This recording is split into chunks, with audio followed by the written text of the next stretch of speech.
Olá, meus queridos alunos do sexto ano, espero que vocês tenham feito os exercícios do capítulo 6.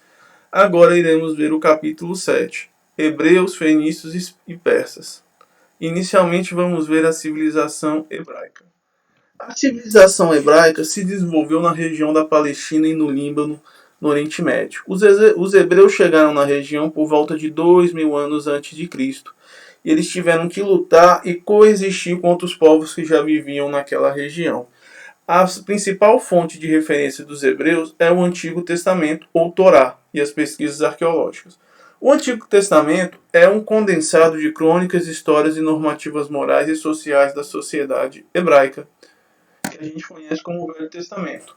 Logo, essa região da Palestina é um local de agricultura restrita, metais escassos, sem pedras preciosas e sem madeira nobre. Até hoje é disputada entre os judeus, entre os israelenses e os palestinos.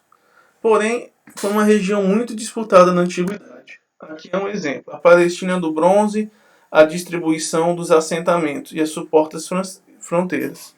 Observem como se distribui essas principais cidades. Siquém, Megido, Jerusalém, e entre outros. Cronologia arqueológica e biblioteca histórica dessa região, como se divide mais ou menos? Se divide em 3 fases, mais ou menos. Colocam fase arqueológica, fase bíblica e fase histórica. Observe, fase arqueológica são as idades dos metais que nós vimos, calcolítico, bronze, recente, idade do ferro, e a idade bíblica é o que está contido na Bíblia. A era dos patriarcas, o êxodo, a conquista, o período do juízo, o reino unido, o reino dividido, período exílio e período pós-exílio, que as fases históricas que a gente observa. A urbanização, cidades-estados independentes, domínio egípcio, etnologia, reino divididos, domínio assírio, reino neobabilônico e domínio persa. Sobre essa região, ela sofreu uma influência egípcia entre 1460 a 1170, sendo a Palestina obrigada a pagar tributos para os faraós. No caso, uma expedição feita pelo rei Tutmosis III, ele domina a Palestina e a Síria. E ele faz uma dominação de forma indireta.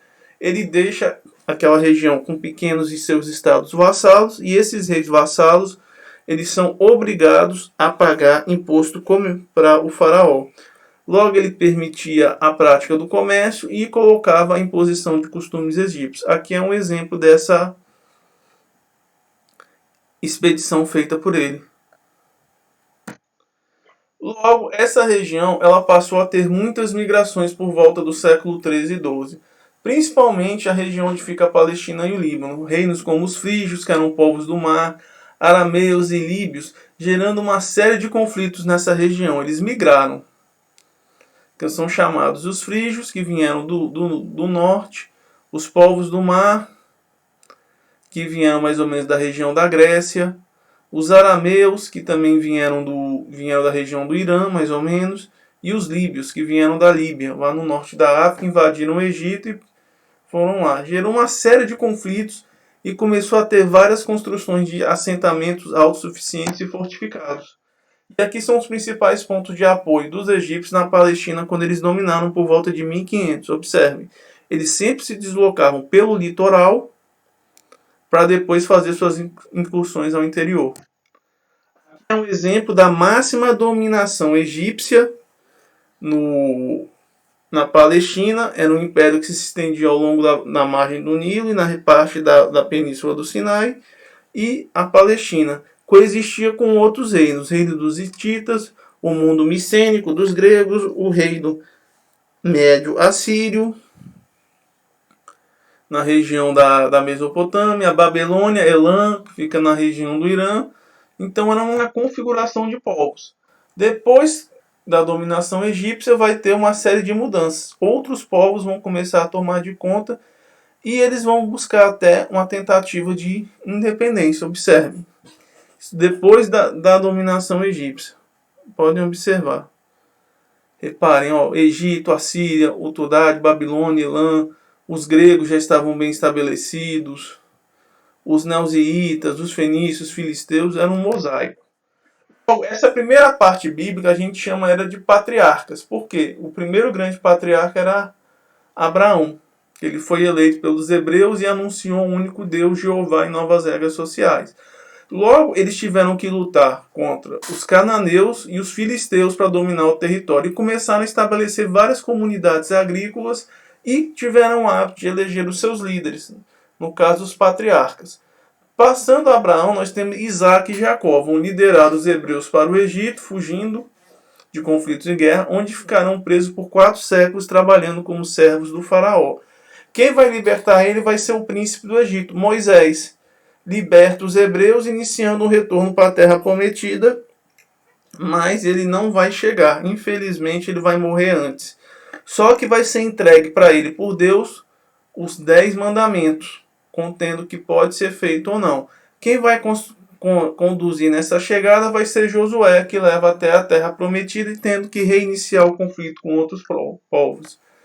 Aqui a genealogia dos israelenses, dos israelitas, edomitas, árabes, midiatos, arameus, moabitas e amonitas. A gente pensa que o Islã e Israel divergem muito, mas eles têm muito em comum e tem como principalmente Abraão, um dos seus pais, porque Ismael, que é considerado, era filho de Abraão com a escada Ágata, que Abraão ele tinha dificuldade em ter filhos. Ele vai ter o filho com Sara, que vai ser Isaac, que vai dar origem a Jacó, que Jacó vai dar os 12 filhos das 12 tribos de Israel, que nós conhecemos muito na Bíblia. Exemplo dos principais personagens, Abraão, que em hebraico Adão, é um personagem bíblico citado no livro do Gênesis, a partir do qual se vai se desenvolver as 3 grandes religiões, o judaísmo, o cristianismo e o islamismo. Aqui ele está sacrificando o seu único filho, Isaac, e quando ele vai, o anjo manda ele parar. Deus só queria testar ele e conseguiu. Aqui é um exemplo de uma construção em Jerusalém muito famosa, a Cúpula da Rocha, é um edifício situado no Monte do Templo na cidade de Jerusalém, construído no século 7 a.C. É um edifício santuário onde teria sido o altar de sacrifício usado por Abraão, Jacó e outros profetas que introduziram o ritual nos cultos judaicos. Cúpula da Rocha. Moisés, que acredita que ele tenha vivido entre 1592 e 1472, ou seja, viveu com mais de 100 anos, não se sabe ao certo. Ele era um profeta israelita da Bíblia hebraica, muito conhecido, da tribo de Levi, e ele foi o autor dos 5 primeiros livros do Antigo Testamento, que a gente chama de Pentateuco. Ele é encarado como um grande legislador e um dos principais líderes. Para o muçulmano, ele foi um grande profeta. A gente lembra muito dele abrindo o Mar Vermelho, quando estavam fugindo. Aqui foi onde eles fizeram a travessia. Provavelmente, quando Moisés fugiu do Egito, ele não olhou os sinais direito. Em vez de pegar a esquerda, ele pegou a direita. Em vez de eles passarem 40 semanas, eles passaram 40 anos no deserto. E foram parar lá no outro lado. Ali é o Monte Sinai, onde ele recebeu as tábuas, deram as voltas para depois chegar na Terra Prometida. Demoraram 40 anos. Ou seja, quem saiu mais velho não chegou ao final. E quais foram os 10 mandamentos que Deus passou para Moisés? Amar primeiro, amar Deus sobre todas as formas, não ter outros deuses, não fazer ídolos e nem imagens para adorar, não tomar o nome de Deus em vão, descansar no 7º dia e dedicar esse dia a Deus, honrar pai e mãe, não matarás, não cometer adultério, não furtar, não dar falso testemunho contra o seu próximo e não cobiçar as coisas do seu próximo. Coisas difíceis de fazer nos dias atuais, hein, pessoal? Depois dessa era do patriarca, terá a era dos juízes. Josué conquista a cidade de Jericó e unificando as 12 tribos hebraicas. Logo, os hebreus vão eleger os seus líderes militares para comandar as tribos, e esses líderes eram chamados de juízes. Os mais famosos eram Gideão, Sansão, Jefete e Samuel. Sansão era muito conhecido por conta da sua força e se envolveu com Dalila, que o traiu. A força dele estava nos cabelos. Samuel tentou gerenciar os problemas entre as tribos hebraicas no intuito de unificar sob a figura de um líder só, mas teve muitos problemas. Aqui é uma lista das tribos. A gente não tem assim um número exato. Uns citam 10, outros citam 12, mas eu trouxe aqui para mostrar para vocês de um livro que eu tirei de um arqueólogo italiano, Mário Liverino, muito bacana, que conta a história de Israel. Muito legal. Cronologia dos juízes. Observem e quanto tempo eles ficaram na magistratura.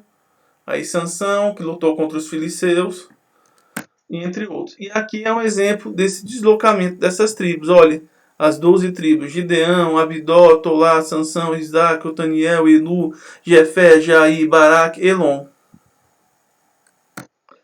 E a Era dos Reis. Posteriormente, os hebreus estavam ameaçados pelos filisteus. As tribos se unificaram sob o comando de um rei, Saul, da tribo de Benjamim, que vai viver de 1666 a 1009 a.C., onde ele não obteve muito sucesso na luta contra os filisteus e outros povos e cometeu suicídio. Saul e seu filho Jonas sofreram uma grande derrota para os filisteus no Monte Gibeá. Fora os desentendimentos internos, também tinha a violação das leis de Moisés e a imaturidade de Saul. Outra coisa que ele vai ter muito problema, ele vai perder a Arca da Aliança. Aí está perda. Ele perdeu essa arca contendo as tábuas com os mandamentos dados por Deus para Moisés e para os filisteus e depois recuperado. Aqui é um exemplo dessas tribos e dos problemas que eles enfrentavam. Logo no século XI a.C., o rei Davi vai emergir, vai reverter a situação contra os filisteus e controla toda a região da Palestina, como no Rio Jordão e na Síria. Davi ele é muito conhecido por ter matado o gigante Golias.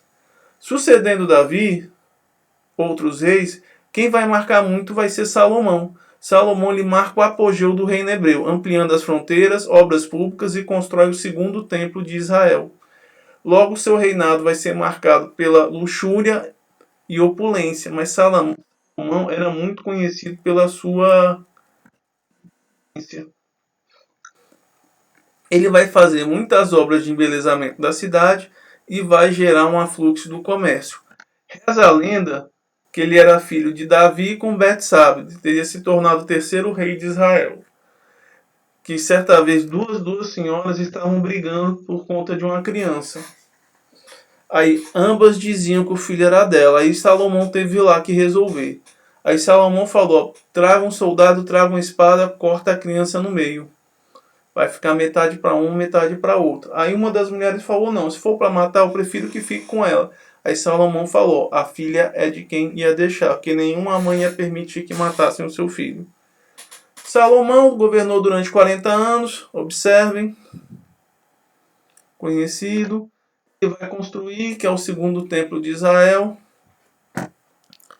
E tinha um propósito de ser um marco material da presença do Deus Jeová. E além de prestar adorações, lá se guardavam as tábuas gravadas em pedra dado pelo próprio Jeová. Aqui são desenhos da época. Um exemplo desse templo, observem que é no centro religioso, onde ele construiu, foi sucessor do tabernáculo, que é onde ficavam as tábuas, e a Arca da Aliança, e foi construído. E ele foi saqueado. O primeiro templo vai ser destruído por Nabucodonosor em 587. O segundo templo vai ser destruído pelos romanos. Herodes o Grande, nascido em cerca, também foi rei da Judéia entre 37 e 4 a.C. E o segundo templo ele vai ser destruído pelos romanos, uma grande revolta que vai ter em 70 depois de Cristo. Aqui eu conto mais ou menos como se deu a revolta. E foram várias revoltas, porque a região da Judéia, da Palestina, se tornou uma província romana. Só que eles não aceitaram. A única parte que se tem hoje desse segundo tempo são o Muro das Lamentações. Aqui é mais ou menos uma maquete que eu trouxe para vocês desse segundo tempo. Foi justamente nesse segundo tempo que Deus entrou e falou: não profane, não transforme a casa do meu pai em comércio. Ele foi lá. Hoje só sobrou o Muro das Lamentações. É a única parte. Até antigamente era um lugar que ficava depósito de lixo. E ele sofreu uma grande reforma na época de Heródoto Grandes. Mas de pouco adiantou. Exemplo do que sobrou desse segundo templo de Israel. As pessoas vão lá rezar e colocar seus pedidos. É chamado de Muro das Lamentações. A Era dos Reis. O que vai acontecer? Depois de Salomão, vai ter muitos conflitos entre eles. Vai ter a famosa cisma hebraica, onde vai se formar dois reinos. Robião vai ficar com 2 tribos formando o reino de Judá, e Jeroboão vai ficar com os 10 tribos fundando o reino de Israel. No século 8 a.C., Sargão, rei dos assírios, conquista o reino de Israel. o de Israel e o de Judá, um em cima, outro embaixo. Judá embaixo, Israel em cima. Aí são os reis, Jerão, Romão, Abaque. Pouco a pouco esses dois reinos vão ser conquistados. E a tipologia é a Síria. O primeiro vai cair na mão dos Nabucodonosor e o segundo vai cair na mão dos assírios. A Sagrão II, conquistado pelos assírios, ele saqueia a capital Samaria e determina a paz assírica, onde eles tinham que pagar fidelidade e tributo. Judá, Amon, Moabe, Edom e Gaza. 40 mil pessoas deportadas de Israel e 200 mil pessoas deportadas de Judá para trabalhar como escravos. Aqui é um exemplo da dominação assíria, a submissão de Jeú no obelisco. E a dominação transformou essa região numa província administrativa. A posteriori, observem. Babilônia. Nabucodonosor, rei dos babilônios, ele vai conquistar o reino de Judá, captura milhares de hebreus e leva para trabalhar como escravo, inclusive Sedace. Saqueiam Jerusalém, é descrito no livro de profeta Daniel, e a profecia de Jeremias, destruidor das nações, e a perca definitiva da arca. Depois disso, nunca mais se ouviu falar nessa arca, excetuando nos filmes de Indiana. Um exemplo da profecia de Daniel sobre os impérios da região. Segundo Daniel, ia passar uma série de impérios, desde a época de ouro da Babilônia, depois a de prata dos medo-persas, de bronze os gregos e de ferro de Roma. É um exemplo dessa cronologia que eu trouxe para vocês darem uma olhadinha como se desenvolveu. Isso aí eu também tirei desse arqueólogo italiano Mário Liverino. Bom, depois disso, nós vamos ter a dominação dos persas. Em 539, Ciro I da Pérsia, Ciro o Grande, ele conquista a Babilônia e libertando os hebreus do cativeiro babilônio, tornando a Palestina um estado satélite, obrigado a pagar tributo e fornecer tropas auxiliares. Artaxerxes I, no século V a.C., vai permitir o retorno dos hebreus para a Palestina e vai fazer uma série de reassentamentos locais. Logo, os últimos a dominarem lá com grande eficiência serão os romanos. Em 142, a Judéia recupera sua independência sob o domínio dos asmoneus, que vai durar mais ou menos por alguns até o século I. Durante o século I, começou-se a manifestar de forma crescente o intervencionismo de Roma, com o pretexto de estabilizar politicamente a região.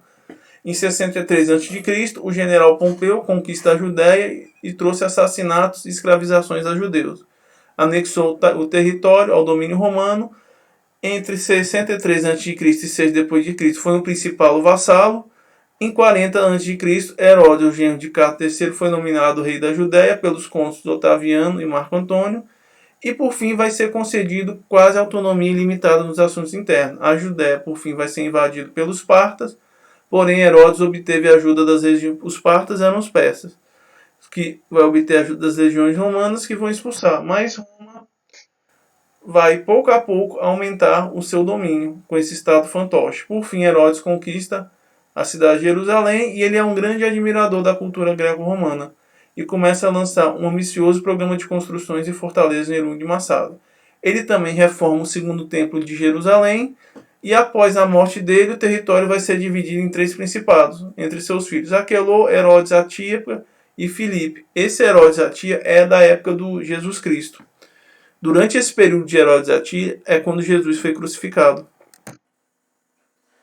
A partir do século VI d.C., ela se torna uma província romana sob jurisdição parcial do governador da Síria.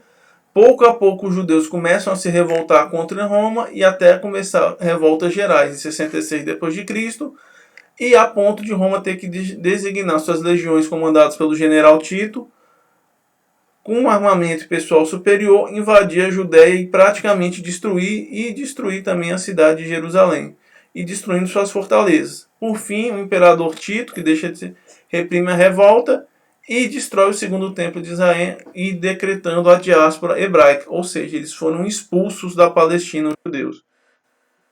Depois, quase 2000 anos depois. Massada é um exemplo de resistência judaica, porque é uma fortaleza, se localizava no monte, próximo ao Mar Morto. Atualmente constitui um símbolo de resistência porque lá eles foram cercados pelo exército romano e resolveram não se render. Cometeram um suicídio coletivo. Lá é onde as forças de defesa de Israel vão jurar sua fidelidade, onde eles falam: Massada não cairá nunca mais. Hoje é um sítio arqueológico muito famoso, por representar uma passagem importante da antiguidade e alvo de visitação. Outro exemplo é o Eridum, que é uma colina de 12 quilômetros ao sul de Jerusalém, no deserto de Judéia. Tem 750 metros de altura. Ele é uma fortaleza construída por Herodes o Grande e uma das suas mais famosas edificações. E ele vai ser conquistado pelos romanos em 71 d.C., quando Lucius Pasto e Frenet estavam a caminho de Massada. Observem. Aqui é o exemplo do Erijum. Até hoje é traço.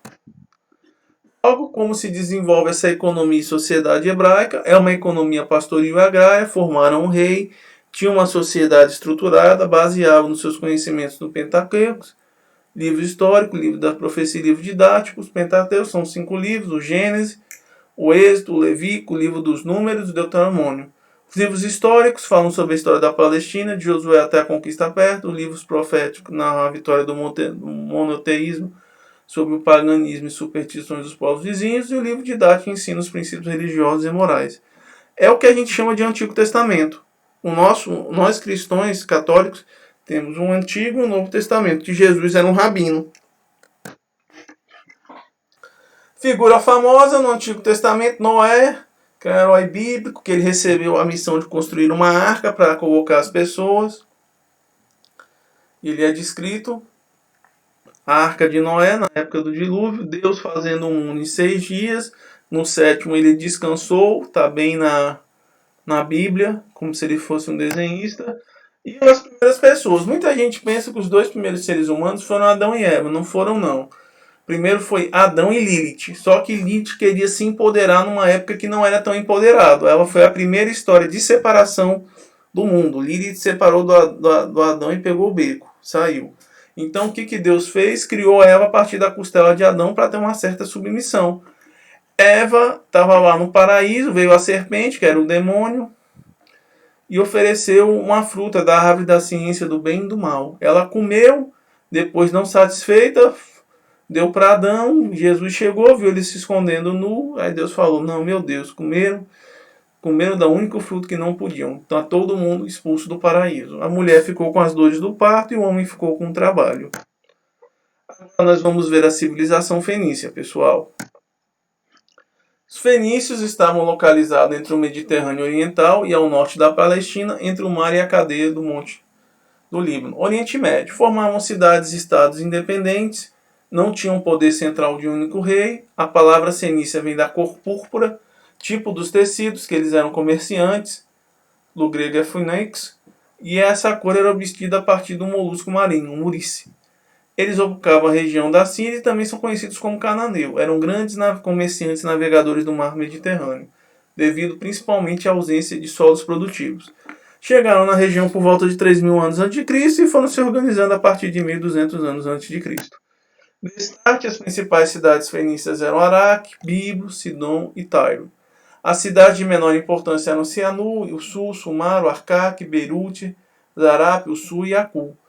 Em 200 a.C., a invasão dos povos dos mares permitiu a liberdade dos fenícios do domínio estrangeiro, no caso do Egito, e eles tinham uma certa autonomia. Nos séculos 900 e 800, os fenícios colonizaram a ilha de Chipre, no mar Mediterrâneo, e o governo de Irão, o rei Tiro, assinala o apogeu da civilização fenícia.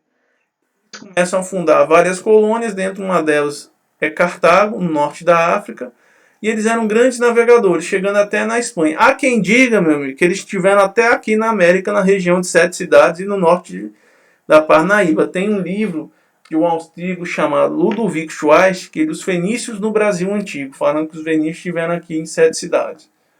Mas eu acho que é fruto da imaginação dele. Aí deixa de mão, voltemos. Eles vão se expandir, principalmente no século IX, com o rei Shamash, que lutou com as cidades fenícias do norte, e eles optam pelo pagamento de tributos. Eles vão ser dominados pelos assírios, os fenícios, vão pagar tributo. No século 8 a.C., o rei assírio Tiglat-Pileser III adota a política de anexação sobre as cidades fenícias, transformando em suas províncias particulares e retirando a sua independência. Em 700 a.C., o rei assírio Senaqueribe intervém na região, aumentando a influência assíria, e no século 7 o rei assírio Assurbanipal novamente intervém na região, especialmente os conflitos entre as cidades. Com o fim do Império Assírio em 612 a.C., a Fenícia estava dividida em 3 províncias: Sumur ao norte, Sidom ao centro, o sul ao sul. Apenas Adarte, Bíblios e Tírios tinham uma certa autonomia e pagavam tributo a outra cidade. No século VI, a Babilônia, no reinado de Nabucodonosor II, assume o lugar do Império Assírio, submetendo o pagamento de tributo na região, impondo a sua vontade. O rei Tiro é destronado em 576 após um cerco de 3 anos. Logo, em 539, a Fenícia é transformada em uma província do Império Persa, no comando de Ciro II, o Grande. Em 332, a Fenícia foi incorporada ao Império Macedônio com a queda do Império Persa, e a partir do século III, com a ascensão de Cartago no norte, ele se torna uma grande potência marinha, a ponto de incomodar até os romanos. Eles eram muito bons em fundar pontos comerciais e colônias do mar Mediterrâneo, conheciam a navegação e a prática comercial. Sua colônia mais próxima é Cartago, localizada no norte na África, mais ou menos naquela região do Líbano. Protagonizou verdadeiras guerras com Roma entre o século III e II, conhecido como Guerras Púnicas. Quase a Guerra Fria da Antiguidade, só terminou em conflito. Aqui é um dos exemplos dessas cidades fenícias. Observem, onde tinha faixa de produtos agrícolas, região de Damasco, faixa de criação de animais no 2, faixa de produtos no 3 e as faixas de produtos exóticos e metais no comércio deles. A navegação dos fenícios. Os fenícios eram excelentes navegadores. Navegavam o Mediterrâneo indo e voltando. Melhor, inclusive, que os gregos e os romanos. Há quem diga que eles navegaram até pelo oeste da África. Mas não temos muitas provas. Aqui é um exemplo, como eles navegavam. Segundo o Donald Sharp, ele falava que eles já tinham dado até a circunferência na África. Mas vai se saber se é verdade. O território do Fenício na região da Líbia e da Síria, observe. Tiro, que era a principal cidade, Trípoli, Biblos, Sidom também era, a colônia deles, Sítio, então eles eram povos extremamente. Cartago, ou Carta-Hadak, cidade nova, é uma colônia fenícia fundada no norte da África, no século IX a.C., vai atribuir a sua fundação à princesa Diro de Tiro, no século XI, e vai se expandir, criando várias colônias no mar Mediterrâneo. Sua principal atividade era o comércio e a navegação, e seu maior inimigo era Roma, sendo derrotado em 2 guerras púnicas, principalmente em 146, onde o senador romano vai falar: Catão o Velho, Seturnus Aturnus Census, Cartago delam esse, que é, traduzindo para o português do latim, Cartago precisa ser destruída ou Cartago deve ser destruída. É citado também a Cartago nos textos de Homero e de Políbio, que era um historiador romano. Políbio é o melhor, faz a melhor descrição da Segunda Guerra Púnica, da primeira e da segunda. Mas da segunda Políbio pega. É um historiador muito ele era grego, mas ele foi para Roma. Uns falam que é historiador romano, outro historiador grego, mas ele tem um livro que ele cita essa Guerra Púnica, os motivos, conta menor por menor. Parece quase o Léo Dias da antiguidade. Aqui é um exemplo que eu trouxe para vocês do mapa de dominação de Cartago. Tinham várias colônias. A primeira Guerra Púnica foi por conta das colônias na Sicília. A segunda Guerra Púnica foi por questão de próprio Cartago, que foi se vingar na região da Ibéria, no norte e no sul da Espanha. Aqui é um mapa com as principais cidades de Cartago. Observem, tinham muitas cidades. A amarelinha, tudo eles. Tudo. De vermelho são outros povos. É um exemplo do porto de Cartago. Era um dos portos mais modernos de toda a antiguidade. Um espetáculo. Todo protegido com as suas docas para descarregar. Era um espetáculo de tecnologia para aquela época. A cidade era toda fortificada. Ou seja, eles tinham um porto, algo para eles poderem atracar e sem correr risco de ser influenciado pelas ondas do mar. O navio chegava, atracava. Olha, um espetáculo dessa modernidade. E aqui eu trouxe um videozinho para mostrar para vocês. A técnica de Cartago nos mares trouxe-lhe. Gostando do vídeo? Aqui é um exemplo dessas guerras púnicas. Foram 3 guerras púnicas. A primeira foi disputa pela Sicília, onde Roma e Cartago chegaram num acordo. A segunda foi quando Cartago fez operações militares na região da Ibéria, onde inclusive Aníbal tocou o terror, chegando até próximo de Roma, levando seus elefantes, mas foi derrotado na região de Zama em 202 a.C. Foi extremamente... E a terceira foi quando Roma foi limpar a fatura, em 146 a.C., porque Cartago ainda tinha uma grande importância comercial. Aqui é a cidade fortaleza de Moita, na Sicília, em Cartago. Observe, toda murada, bem na região da Sicília. E algumas cidades fenícias. Geralmente as cidades fenícias eram administradas por uma elite mercantil, a talassocracia, que chama uma forma de governo, sob um comando de um rei ou de um conselho de anciões chamados sufetas. Eram exímios navegadores e fundaram colônias ao longo do mar Mediterrâneo e no norte da África. Eles tinham disputas entre as próprias cidades pelas rotas comerciais, e a grande sacada dos fenícios foi inventar um alfabeto chamado alfabeto fenício, justamente para facilitar suas transações comerciais. E esse alfabeto fenício é a base do nosso alfabeto, que a gente utiliza até hoje, que é baseado numa escrita fonética, onde as palavras têm som. Aqui é um exemplo. As principais atividades econômicas dele eram as produções de cereais, criação de carneiros, exportação de vinho e azeite. Eles tinham quase o monopólio da fabricação de tecidos tingidos. Exportavam cerâmica, fabricavam objetos de luxo como joias, vidrarias, perfumes, móveis incrustados de metal e de marfim. Sua marinha servia ao faraó e aos persas na guerra do século V a.C. Aqui é um exemplo de uma inscrição fenícia. Observem. Exemplo de uma inscrição dos barcos fenícios. São os exemplos das cerâmicas produzidas pelos fenícios. Aqui é um exemplo da parteira de bronze encontrado, conchas com gravação. Aqui uma máscara funerária fenícia. Naquela época não tinha fotografia, você fazia uma escultura do busto ou fazia uma coisa mais barata, que era a máscara funerária, para as pessoas se lembrarem uma das outras. Era muito comum. E aqui é um exemplo da economia, sociedade e cultura fenícia. Quais os principais deuses dos fenícios? Era o Baal, que representava o sol; Artete, a deusa da fecundidade; e Dagon, deus do trigo. Aqui é um exemplo do deus Baal. E agora a gente vai falar dos persas, a última parte. Os persas, ou muito conhecido como medo-persas, eles eram tribos originárias da Ásia Central, ligada ao grupo linguístico indo-europeu, que ocuparam a região do Irã por volta de 6.000 anos antes de Cristo. No século IX a.C., os assírios eles entram em contato com os agro com os iranianos, entre 1300 a 900 a.C. Não é 9.000 não, aí é 900.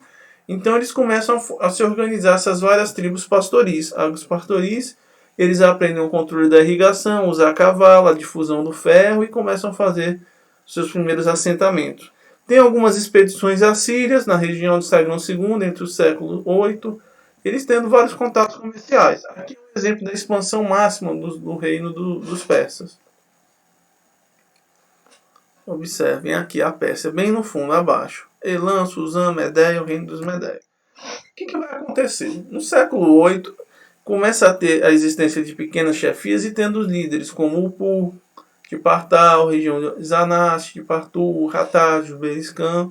No século VIII, essas tribos se fundem e formam o reino de Medeia. Vem aqui para vocês, os Medos. Logo, Diógenes, em 722 a.C., consegue reunir os povos medos em torno de um plano de libertação dos assírios e cria uma família real, uma realeza. Diógenes vai ser eleito pelo povo e começa um processo de formação do Estado Medo, fortificando cidades, construindo locais e implantando a lei. Quem conta isso muito bem é um historiador grego chamado Heródoto de Alicarnasso. Ele conta no livro dele Histórias. Logo, Heródoto reúne todos os medos numa só nação e reinando sobre os povos, os búzios, os particênios, os etruscos, os azirantes, os buídos e os magos. Logo, ele anexa a Pérsia, formando uma só nação, e os seus filhos vão continuando. Frauté, de 670 a 653. filho e sucessor de Dejós. Ataca a Síria, perdendo a vida e sendo derrotado. Fraote, ele também conquista as tribos persas no noroeste de Susa e o reino de Assur foi conquistado. Posteriormente, o filho de Fraote, Cirares, em 625 a.C., transformou o reino persa em uma potência militar, criando um forte e equipado exército. Cirares também ataca a Síria e as províncias da Ásia Menor com apoio de Nova Varte, da Babilônia, e consegue anexar a Síria. Cirares também ataca a Síria e as províncias da Ásia Menor, luta contra o reino da Lídia, que suportou uma invasão dos citas, e posteriormente Atiages vai reinar de 585 a 549, que era filho de Ciarque, o último rei da Medeia. Faz um reinado sem grandes conflitos, sendo derrubado por Ciro de Assã, conquistando o reino dos Medos.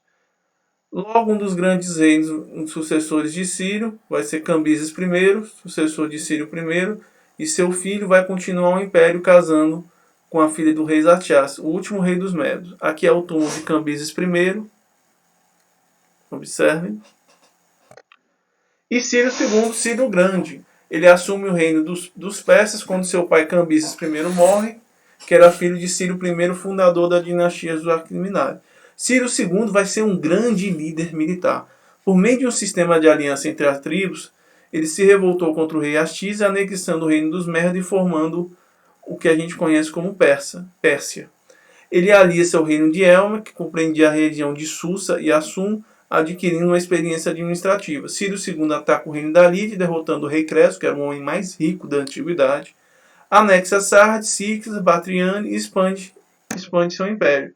Ele conquista a Babilônia em 539 e ele é conhecido como Ciro o Grande.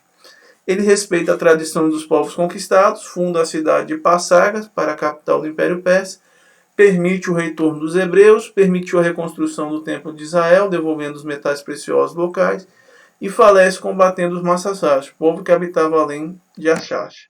Aqui é o túmulo de Ciro II, em Pássaro, no Irã, que é a cidade que ele construiu.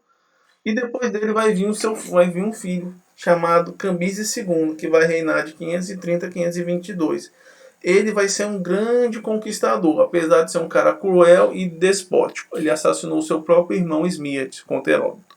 Ele vai marcar um expansionismo e militarismo do Império Persa, continuando a expansão territorial. Cambises conquista o Império do Egito, o Império Egípcio, derrota o faraó Pisimace III na Batalha de Pelusa, 525, anexa o Chipre, tenta dominar Cartago, mas fracassa na expedição, tenta conquistar o reino de Napata ao sul e tenta anexar a Etiópia. Ele casa com uma irmã, matou duas irmãs, profanou os mortos e vai terminar louco, se suicidando e não deixou nenhum filho. Logo, quem vai continuar essa obra vai ser um parente próximo dele, Dário I, que continua a obra de Cambises II, levando o império ao seu apogeu. Ele vai reinar de 512 a 484, sendo levado ao trono por conta de um consenso entre os parentes de Cambises. Ele era um parente. Ele vai dominar as revoltas locais do Império Persa, vai fazer expedições contra o Cita, tendo pesadas baixas, obrigado a se retirar. Vai criar uma estrutura diplomática, respeitando os costumes dos povos e a religião dos povos conquistados. Ele derrota na revolta da Jônia e ele vai ser derrotado pelos gregos também, nas famosas Guerras Médicas. Aqui é um exemplo de uma representação dele, observem. E ele vai fazer? Ele vai inovar. Do ponto de vista administrativo, ele vai dividir o Império Persa entre 20 ou 24 províncias, que eram chamadas de zapatrias, sob o comando de um governador. Cria uma estrutura militar em cada província sob seu comando, cria um correio no Império Persa para facilitar o tráfico de informações, constrói uma rede de estradas para entregar as principais cidades do Império Persa, Susa, Passago e Persópolis, institui uma moeda nacional, o dárico, que era uma moeda de ouro, e vai tentar dominar as Persas a partir das Guerras Médias. Tanto ele vai tentar como Xerxes, uma moeda toda feita de ouro de muito valor. Aqui é o exemplo da máxima expansão do Império Persa, esse Império Aquinândio. Eles tentam dominar a Grécia de todas as maneiras possíveis. Surge a partir de Elam, Susa, Medeia e Persa. Aqui é a cidade de Persópolis. Olha que bacana. Até hoje existe mais fotos de Persópolis. Persópolis. As ruínas de Persópolis, observem. A ruína do palácio está em Persópolis. O leão de Dário I, na cidade de Susa. E Xerxes, filho de Dário I. Ele vai dominar a revolta no Egito, domina a revolta na Babilônia, mas seu grande feito vai tentar dominar a Grécia com um grande exército. Vai tentar continuar a obra do seu pai. Segundo Heródoto fala que foi mais quase milhões de homens. Com 1,6 milhões de homens, 80 mil cavalos, sem contar os camelos, 1.247 barcos, totalizando quase 5 mil pessoas. Ele vai ser derrotado na Batalha de Termópolis, 200 de Esparta, Salamia, Plateia e de novo Salamia. Por fim, ele vai ser assassinado pelo seu ministro Artábano, sendo substituído pelo seu filho Artaxerxes I. Mas isso começa a marcar a decadência do Império Persa. Aqui Xerxes I, filho de Dário I, tem um filme muito bacana, o 300 de Esparta. Quem quiser ver, serve de ilustração. Persópolis, aqui uma coluna em homenagem a Xerxes. E aqui o Império Persa, o território original, e olha como ele se expandiu. Sírio cresceu, Cambises adicionou o Egito e Dário conquistou algumas partes. A Estrada Real. E o finalzinho já do Império Persa. Artaxo, primeiro filho de Persa, consegue fazer uma paz de 40 anos. Tentativa de revolta em Megaste, com o vice-rei da China, assinou um tratado de paz com o grego, abdicando de terras e do controle da navegação do Mar Egeu. Vai ter a sublevação do Egito, derrotando os persas com a ajuda dos gregos entre 462 e 61. E Artaxo I falece, deixando seu filho Xerxes II como sucessor, sendo assassinado em 45 dias do seu governo. Logo, uma série de confusões e conflitos entre outros parentes. Quem vai assumir vai ser Dário II, que é o bastardo, filho do rei com a concubina. E os principais acontecimentos de Dário II, ele alia-se a Esparta e volta a se apoderar de algumas cidades gregas na costa asiática, que chama de Ásia Menor. Logo, Artaxerxes II, que era filho de Dário II, tem alguns principais acontecimentos: conflito entre os príncipes reais, rebeliões no Egito e na Babilônia, também conquista algumas cidades gregas. Ele é seguido por Astaxerxes III, que começa a ver a decadência do Império Persa, com a desagregação do Império, revoltas internas, ascensão de nacionalidades, corrupção e luxúria no governo, concentração de poder na mão dos governadores da província, a necessidade de usar tropas mercenárias para conter revolta, a revolta do Egito em 359 a.C. e ele morre envenenado.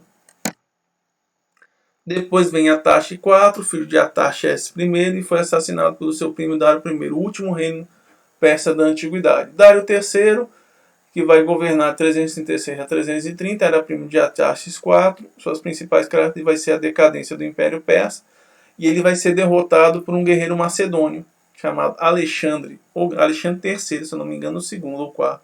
Terceiro, Alexandre o Grande, na Batalha de Gaugamela, em 331 a.C.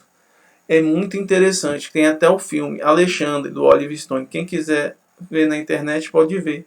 Alexandre, com 50 mil homens, derrotou um exército de 200. Ele vai ser assassinado pelo seu Zapata, que era uma espécie de governador berço, em 330 a.C. Ele se almejava se tornar rei da Pérsia. Logo, a Pérsia se torna uma parte do Império Macedônio. Dário III, um desenho dele. E aqui eu vou passar para vocês um vídeo contando dessa batalha de Gaugamela. This is Istanbul in modern Turkey. To the west lies Europe. To the east, Asia, stretching all the way to India and China. I'm Matthew Settle. In 334 BC, Alexander, king of the tiny Greek kingdom of Macedon, crossed this neck of water and headed east into the mighty Persian Empire ruled by Darius III. Both Alexander and Darius had one ambition: to rule the known world. In the war that followed, the winner would take all. The decisive battle was fought 3 years later, on 1st October 331 BC, on the dusty plain of Gaugamela.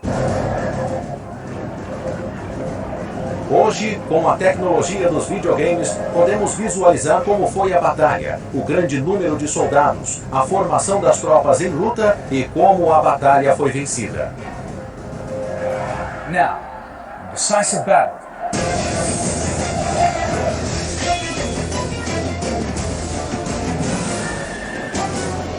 Batalhas decisivas. A sequência de eventos que levou a essa grande batalha se iniciou longe da planície persa. Em 356 a.C., o rei Felipe da Macedônia e sua esposa Olímpias tiveram um filho que chamaram Alexandre. Felipe era o mais poderoso rei da Grécia, mas era difícil manter os estados gregos unidos. Ele pensou que uma guerra contra um velho inimigo, a Pérsia, seria uma forma de unir o país e de ele continuar poderoso. But Philip had problems at home. He already had 6 wives, and in 337 BC, he married a 7th, a young teenager named Cleopatra. Olympias was furious. She feared her son Alexander might never become king. The following year, in 336 BC, Philip was assassinated. Everyone suspected that the murder was organized by Olympias, and as she'd hoped, her 20-year-old son Alexander inherited Philip's throne and his ambition to conquer Persia. I think Persia was the dragon that he needed to slay. It was like sacking Troy times 100. O Império Persa era vasto. Ia da Turquia de hoje e passava pelo Iraque, Irã e Afeganistão até o norte da Índia. Mas isso só encorajou Alexandre. Ele era muito curioso e queria ver as terras além da Pérsia e o oceano que se acreditava cercar a Europa e a Ásia nos confins da terra. Alexander was a hunter and a conqueror, and he set himself no limits. His first task was to defeat the existing Persian Empire. Second task, to recover the old Persian Empire, which he would have known about, which extended over the Hindu Kush into what's now Pakistan. Third goal, well, the limit, which was, as the Greeks thought, the ocean. He just simply wanted to go on until he hit the Eastern Ocean. He was competing with Achilles, with Heracles, and he wanted to leave a name that would live forever and ever. 334 BC, he arrived here in Turkey with an army of 40,000 men. Embora macedônio na base, o exército tinha tropas de toda a Grécia e muitos mercenários. Seu coração era a cavalaria companheira, uma unidade de elite de cerca de 1.600 homens. Alexander's particular contribution was that he led the companion cavalry, the crack cavalry force, in person, and he had done so from the age of 18, so the troops would know that their leader was not just there because he was the son of the previous king, but because he was one of the finest horsemen in the entire army. Alexander's companion cavalry were probably the greatest cavalry ever in the history of the world. They were companions of the king. They were the elite of all Macedonia who could call Alexander Alexander and who were his friends, his mates. Um exército persa foi enviado para deter esse jovem arrogante no Hellesponto. Os dois lados se defrontaram no rio Granicus. Alexander led the cavalry charge across the river. He rode straight for Mithridates, the son-in-law of Darius, and plunged his lance into his face, killing him outright. Then 2 Persian generals attacked Alexander. One dented his helmet with a sword swipe, but was killed by Alexander. The second general came at him with an axe, but as he raised it, his arm was cut off at the shoulder by one of Alexander's companions. O restante da cavalaria macedônia passou o rio. E os persas bateram em retirada. Alexandre continuou para leste, para a Ásia Menor, sentindo-se destinado à grandeza. O rei Dario, em pessoa, decidiu cuidar do assunto. Ele levantou um novo exército e lutou de novo contra os macedônios em 333 a.C. em Issus. A superioridade numérica de Dario era esmagadora, mas o campo de batalha era estreito e ele não pôde se aproveitar disso. Novamente a cavalaria de Alexandre esmagou as linhas persas. Dario fugiu tão depressa que deixou sua mãe, esposa e filhas para trás, cativas de Alexandre. Enquanto isso, milhares de soldados persas tiveram sua fuga interrompida. As vitórias fizeram de Alexandre o senhor das terras por onde passou. Suas terras incluíam agora o Egito, em mãos persas por 200 anos. Como seu novo faraó, ele fundou a cidade de Alexandria. Depois foi em peregrinação ao templo do deus Amon, no oásis de Siva, perto da fronteira da Líbia, percorrendo centenas de quilômetros de deserto.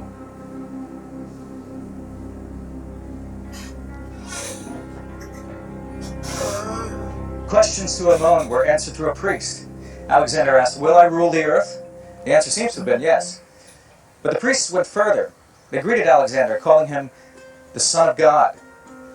2,000 years after his desert pilgrimage, Greek coins still depict Alexander as the ram-headed god Ammon. Quem conhecia Alexandre disse que ele voltou mudado do Egito. Ele mesmo se achava um deus, invencível. Em julho de 331 a.C., o exército estava pronto para ir à Pérsia. 3 meses depois, ele cruzou os rios Tigre e Eufrates. Dario esperava por ele na planície de Galgamela, que significa a Casa do Camelo. O rei havia aprendido com a derrota de Issus e preferiu enfrentar Alexandre em Galgamela, um terreno totalmente plano, onde ele tiraria bom proveito de sua cavalaria e bigas com sabres. Ou ele deteria Alexandre de uma vez por todas, ou, se seu exército fosse derrotado, todo o Império Persa teria um novo líder, Alexandre o Grande. Em jogo, o controle da Ásia, do Mar Negro à fronteira da Índia. O exército de Dario era enorme, 250 mil homens, 5 vezes superior ao de Alexandre. Curtius Rufus, um historiador da época, descreveu como o exército persa andava pelo deserto. First came the cavalry, drawn from all parts of the empire. Next in line were crack infantry troops, known as the Immortal, so called because their numbers were never allowed to drop below 10,000. 10,000 spearmen, then 30,000 foot soldiers, and 400 of his own royal horses.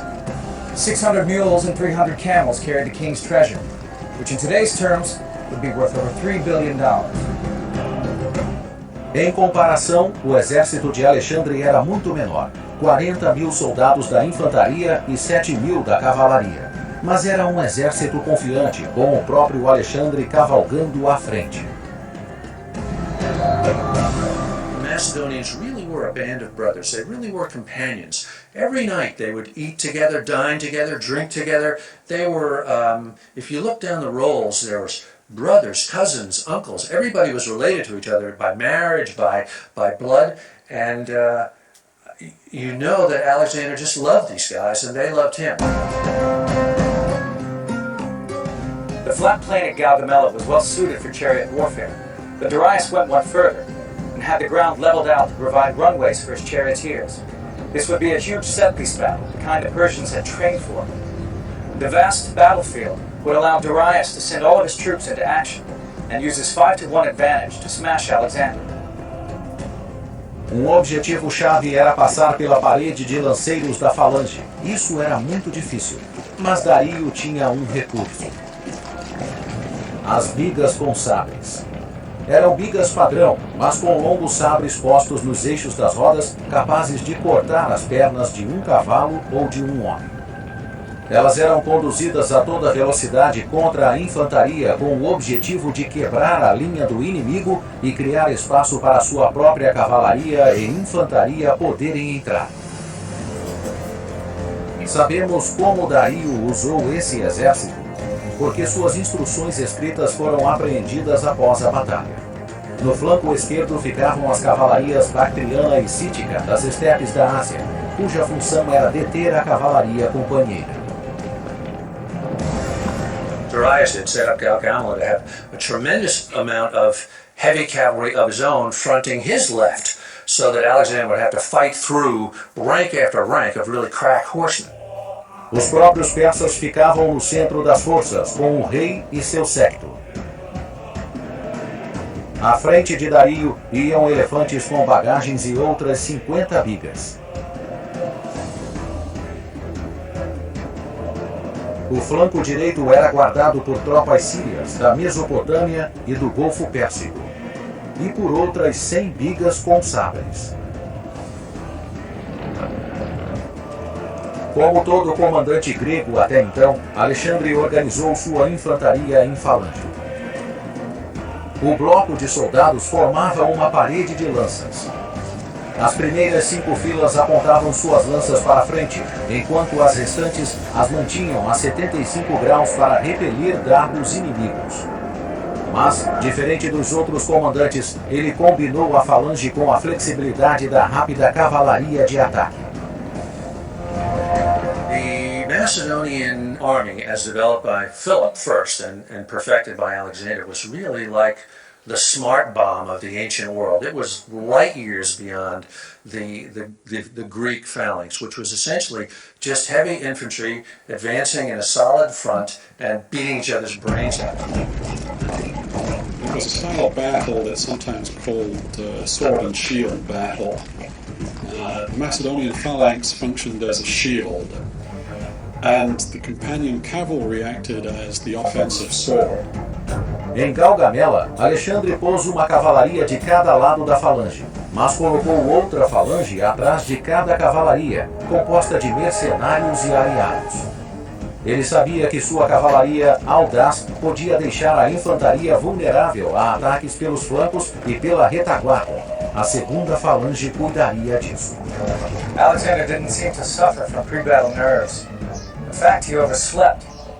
It was high noon by the time he joined his troops.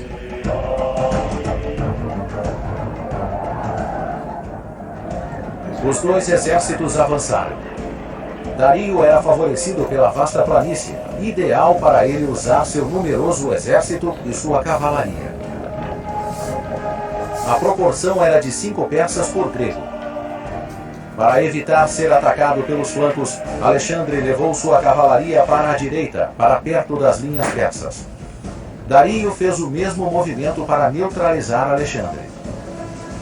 Essas manobras pelos flancos favoreceram Alexandre, pois desviaram as forças do ataque previsto por Dario para suas bigas.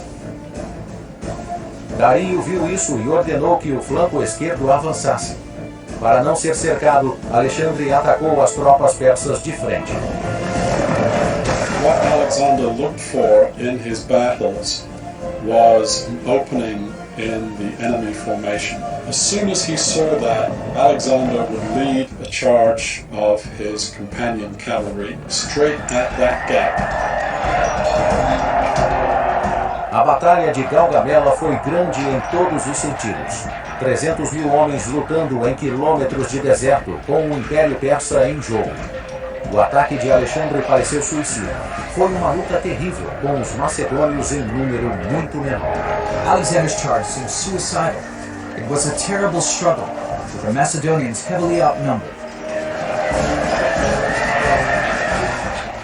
Well, they always say that when you're fighting against superior odds, it's like wrestling a bear.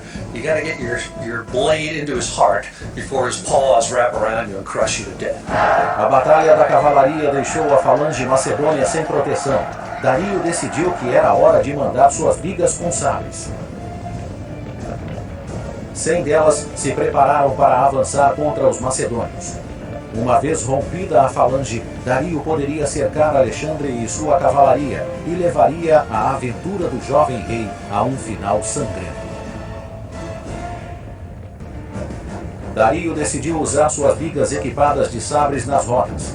As bigas se precipitam sobre a falange grega, tendo à frente uma parede de lanças afiadas como navalhas. Os homens da falange viam aproximando-se 100 bigas, cada uma com lâminas de 1 metro, zunindo no eixo de cada roda. Mas isso só aumentou a coragem da tropa. No último momento, quando as bigas estavam quase chegando, as fileiras se abriram e as bigas passaram direto. Para os condutores das bigas, foi o fim. Assim que passaram pelas fileiras abertas, centenas de lanças e de flechas acabaram com eles. He had really crack javelineers and archers out front, and he was able to fire at the horses. If you just would nail one horse in a 4-horse team, that would completely, the whole team would go. Enquanto isso, Alexandre ganhara o flanco direito. Dario moveu sua cavalaria do centro para reforçar o flanco e criou uma abertura imediatamente vista por Alexandre. Então ele atacou diretamente a abertura e, portanto, foi direto sobre o rei da Pérsia. At only one point on the field did Alexander achieve numerical superiority, but that was at the crucial point when he was charging at Darius. A falange macedônia seguiu Alexandre. A linha de batalha persa estava quebrada e de novo Dario teve de fugir. When the rest of his army saw their king and his entourage fleeing, they naturally figured, well, if he's fleeing, why are we still standing here, risking our lives? A batalha estava longe de acabar. Parte da cavalaria persa atacou o flanco esquerdo da cavalaria de Alexandre. And if that wing of Alexander's army were to have given way, particularly given way soon, that would have unhinged Alexander's whole battle plan and probably prevented him from winning a victory, if not led to outright defeat. O brilhantismo tático de Alexandre foi novamente decisivo. Ele criou a falange da retaguarda para essas emergências. A falange entrou em ação e obrigou a cavalaria persa a recuar. Quando soube que Dario e seu séquito haviam fugido, o exército persa começou a bater em retirada. Agora, todo o exército macedônio se pôs a perseguir os derrotados de perto. Darius abandoned everything as he fled for his life. At Issus, he had left his wife and his daughters. This time at Gaugamela, vast amounts of treasure, weapons, and even the royal chariot were left behind. But Darius had gotten away again. Antigamente, os dados de baixas serviam mais à propaganda do que à verdade. O historiador grego Arrian diz que Alexandre perdeu 100 homens e que Dario perdeu 300 mil. Descontados os exageros, os persas sofreram pesadas baixas, a maioria durante a retirada maciça. Alexander pursued Darius for 9 months, but the two would never meet again. Darius was stabbed by one of his own generals and left by the roadside to die. Alexander wrapped his own cloak around the dead king, yet Darius' murderers executed and gave him a royal funeral.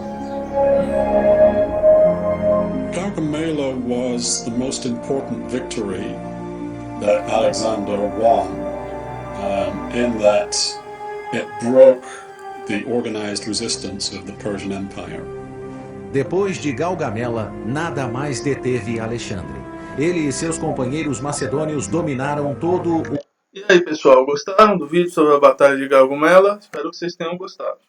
Concluindo, o Império Persa, ou Pátria, considerado sucessor do Império Persa, foi uma grande potência militar, inclusive derrotando os romanos em 54 a.C. Isso é uma batalha muito bacana que eu vou falar para vocês. Que o general Crasso foi tentar dominar o Império Parta e sofreu uma grande derrota militar. Logo, eles vão ser dominados depois pelos árabes, vão ser dominados pelos Império Sassanita, em 224 d.C., e a posteriori sendo dominado pelos árabes. Aqui é um exemplo do Império Parta, que eu falei para vocês, Império Pérsia, Elamade, Calcalena, Rei de Susa, entre outras. E a economia e sociedade dos Medo-Persas. Tinham também desenvolvimento comercial, agrícola, estado burocrático, os deuses Aruá-Mazá, deus do bem, da luz e do reino espiritual, Arimã, deus do mal e das trevas, religião que desenvolveram lá várias religiões, o Zoroasta, Mitraísmo, Gnosticismo e Maniqueísmo, a dualidade do bem e do mal. E por fim vamos falar do último império, o Império Macedônio. A Macedônia está localizada no norte da Grécia continental. Seus primeiros povoamentos adentram por volta de 700 a.C. Eram pequenos assentamentos agrícolas e pastoris. Amintas, primeiro da Macedônia, era um rei da Macedônia, vassalo tributário de Dário I. Eles vão passar por um período de expansão comercial e aliança com os gregos. Alexandre I foi o rei da Macedônia, entre 498 e 54. Ele vai dominar algumas terras na região do Monte Olimpo e Monte Iaso. Ele vai reconquistar a independência da Macedônia com o fim da Guerra às Persas. Perdicas II foi o rei da Macedônia em 454 e 413 e era filho de Alexandre I. Arqueloa, filho de Pérdigas II da Macedônia, foi rei da Macedônia de 413 até o ano da sua morte, em 399. Arqueloa II também reinou por 4 anos, 400 a 396. Depois temos Pausanias da Macedônia, que foi um rei 395-394. Amintas III, filho de Tadeus, que também foi rei da Macedônia em 393, 392, 303. E Filipe II, que mais me interessa. Filipe II, ou Filipe Caolho, foi um rei da Macedônia de 359 a 333, 36 a.C. Ele vai dominar a Grécia. Vai ser o primeiro a conseguir governar a Grécia. Nem os persas conseguiram. Com Cambises II, com Dário e Xerxes não conseguiram. Ele vai conseguir. Ele era conhecido como Filipe II ou Filipe Caolho, porque ele não tinha raça. Ele nasceu na cidade de Pela e vai ser rei da Macedônia. Quais as principais características dele? Ele vai construir um exército, libertou a Macedônia dos ilírios, vai fazer um expansionismo macedônio na região da Grécia, conquista e unifica a Grécia em 337 a.C., contratou o maior filósofo da época, Aristóteles, para ser tutor do seu filho Alexandre, e vai ser traído e assassinado na Grécia por Pausanias de Oriste. Aqui é um busto dele. Aqui é o Império de Filipe II, observem. Ele vai expandir, vai conquistar a Grécia e vai ter vários casamentos. Mas quem vai se destacar é o filho dele, Alexandre III, o Alexandre da Macedônia. Ele vai viver tão pouco, mas vai ser o ápice da expansão do Império Macedônio. Vai conquistar o Império Persa, derrotando o rei Dário III na Batalha de Gagomelo, em 331 a.C., que nós vimos no vídeo. Conquista a Mesopotâmia, conquista o Egito, expande em direção à Índia, constrói entre 18 e 20 Alexandrias, que deveriam ter centros de pesquisa. A mais famosa é a Alexandria do Egito, com seu farol. Forte influência da cultura grega, porque ele foi educado pelo Aristóteles, marcando o helenismo. O que é o helenismo? É a fusão da cultura grega com elementos orientais. Aqui está uma foto de Alexandre o Grande, e aqui como ele expandiu o seu império, levando às últimas consequências, pessoal, até a Índia. Mais um pouquinho ele chegava na China, hein? Gigante. E aqui são as estradas, o itinerário. Aqui é o exemplo da cidade de Alexandria, isso no Egito. Aqui o farol, que ficava bem aqui, nessa região, construído.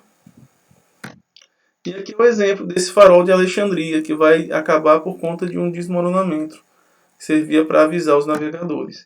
Filipe III vai suceder, rei da Macedônia, até a sua morte. Filipe Aradeu e sua esposa foram assassinados. Alexandre IV, Alexandre Ego, era filho de Alexandre o Grande, que foi fechado numa fortaleza com a sua mãe. Ele cresceu e os macedônios começaram a pedir para ele reinar. Aí, antes dele ser libertado, os generais de Alexandre o Grande, Cassandro, Isato, Ptolomeu, Sotel e Antígono, eles assassinam seu filho e dividem o império de Alexandre o Grande em 4, dando fim ao seu império. E dessa divisão vai nascer os Selaceus, os Pátrios, o Império Ptolomaico, que vai ser conquistado pelos romanos. Cassandro fica nessa região, e aí fica essa divisão desse Império Macedônio, que pouco a pouco os romanos só não vão conseguir tomar a Pérsia, mas vão tomar o Egito, essas regiões posteriores também, boa parte do Oriente Médio. Então, pessoal, eu sei que esse vídeo se delongou um pouco mais, espero que vocês tenham gostado. Qualquer dúvida, entre em contato. E um abração do professor Gabriel. Vou voltar aqui no início. Qualquer dúvida, vocês entram em contato comigo. Tudo de bom, pessoal. Tchau.